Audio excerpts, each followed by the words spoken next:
Why do the best boxers in the world always look balanced and safe, whilst you feel slow and clunky? In this video, I'm going to show you why your footwork currently feels awkward, how you can steal one adjustment from the world's elite boxers and use it to fix your footwork right now, and then I'll show you how to use it to trap your opponents instead of chasing them. Before we get into it, you might be thinking, why should I trust this bloke on my screen? Well, I'm a former amateur boxer and a current boxing coach, and I've taught thousands of people how to box online by giving them clear systems to follow and correcting their bad habits. Right, let's jump into point one. If your footwork ever feels heavy, slow, or like you're stuck in the floor, this is usually where it starts. Most people think their footwork feels bad because they're not fast enough, or they need more drills, or some fancy trick they've seen online.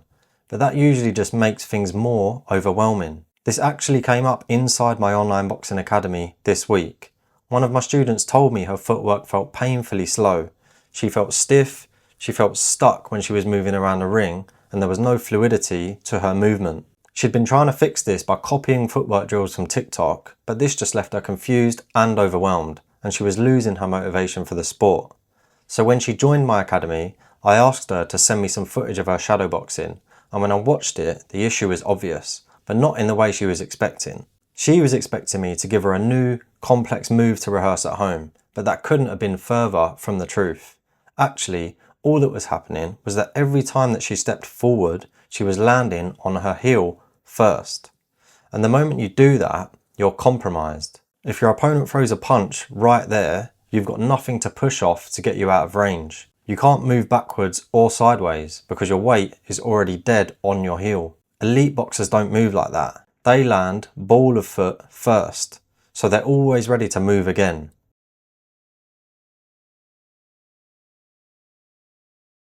Once I showed her this and she tried it in shadowboxing, she messaged me back and she said she hadn't even realised that she was landing on her heel, and she said that her footwork now felt so much better, instantly. So this wasn't about more drills, it wasn't about speed, it was about how her foot hit the floor.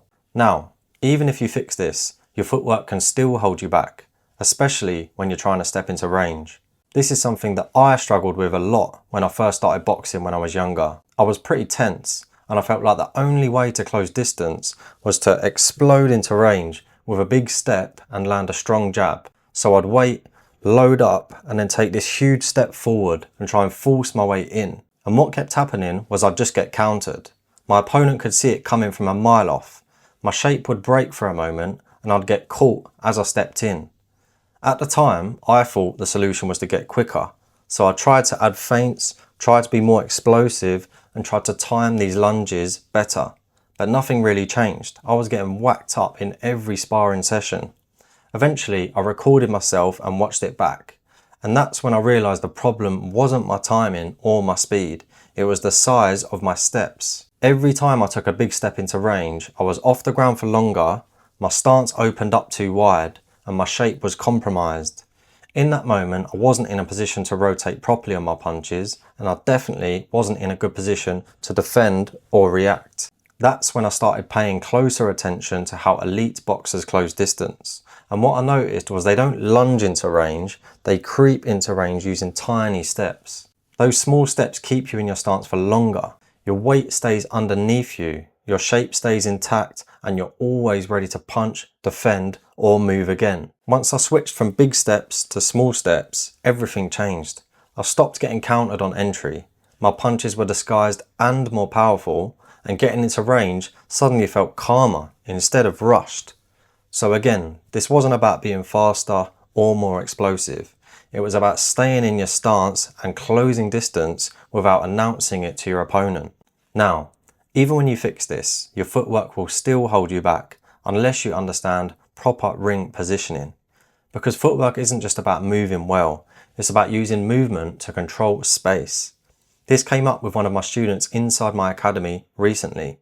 The problem was, he couldn't hold the centre of the ring. He'd back his opponent up to the ropes, land a few shots, and then somehow end up on the ropes himself, getting backed up and countered. So his instinct was to be more aggressive.